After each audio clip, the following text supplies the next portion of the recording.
Hey everybody out there. Today is going to be story time. We're going to talk about the very first homicide suicide cleanup that I was ever on. My dad, as you guys know, invented homicide suicide cleanup. And the very first job that we did was, to say the least, terrible. It was horrible. It was probably one of the worst experiences. Well, not the worst, but it was bad. It was the very first bad experience of homicide suicide cleanup. That job's just not fun.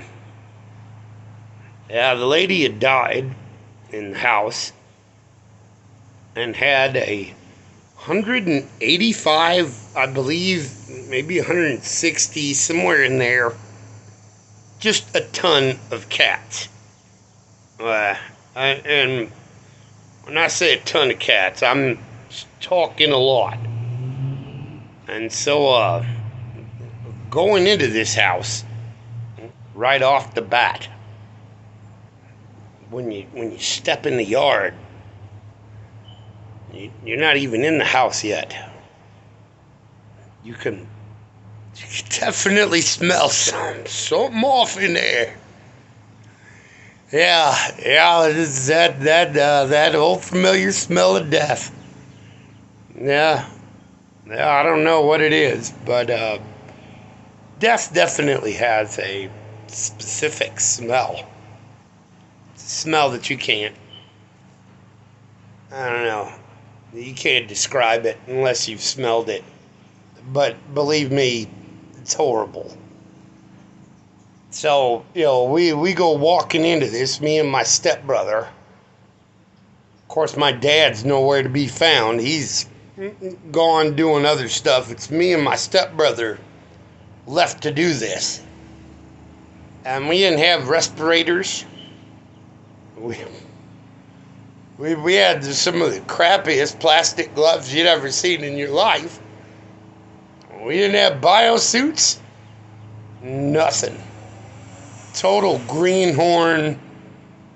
Shouldn't even been there kind of situation.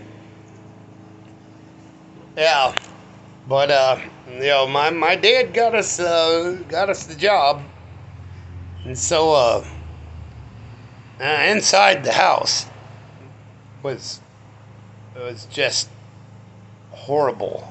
There was cockroach feces on the walls, and when I say feces on the wall, I'm not talking about like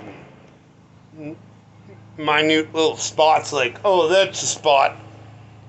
No, we're talking about the whole damn wall, every inch, just coated. Oh, it was a nightmare. And the dead cats, there were piles of them. Piles of dead cats in the house. Oh, cat on top of cat. Dead. Oh, Milo, my porch cat Milo. My neighbor's cat there. He hears me talking about all these dead cats. He's coming over here to see what's going on. But I digress. It was terrible. There was cat corpses everywhere. Newspapers, unwashed dishes.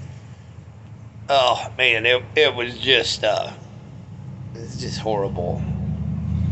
And one of the worst things was the smell. It smelled so bad that I actually wanted my stepbrother to fart so it would freshen up the air and make it smell better. That's how bad it was. It's not easy. And so after we tore out the carpet, tore the walls off, and completely cleaned up every dead animal in the building. We finally got approved, and then they were able to remodel it. Yeah, someone actually lives in that house right now. Yeah, yeah, I gotta wonder, like, if it smells in the summertime. 'Cause there was enough stuff in there to permeate that wood back in there. It was literally a shit show. It was a mess. That was probably one of the worst to go down there as completely naive and what do you call that? Just unprepared for everything that was going on in there. And God knows the risks in there were probably high as hell for all kinds of diseases. That place was just a mess, and it's the worst thing ever, and I can't believe I'm still alive to talk about this. But yeah, it was bad. Oh, well, stuff everywhere, man. Homicide, suicide cleanups are never gonna be a fun day. It's literally the worst day ever you've ever had in your life. Every day. That's why I don't do it anymore. It's bad for your mental health, let me tell you. You may make a lot of money. But what you take home up here, it stays with you forever. But anyway, I don't want to keep this video going too long. But yeah, that was the very first homicide suicide cleanup. I guess I'll talk about another one. Good Lord, I have tons of them, too many of them. I'll talk about another one if you guys want to hear it. But yeah, homicide suicide cleanup is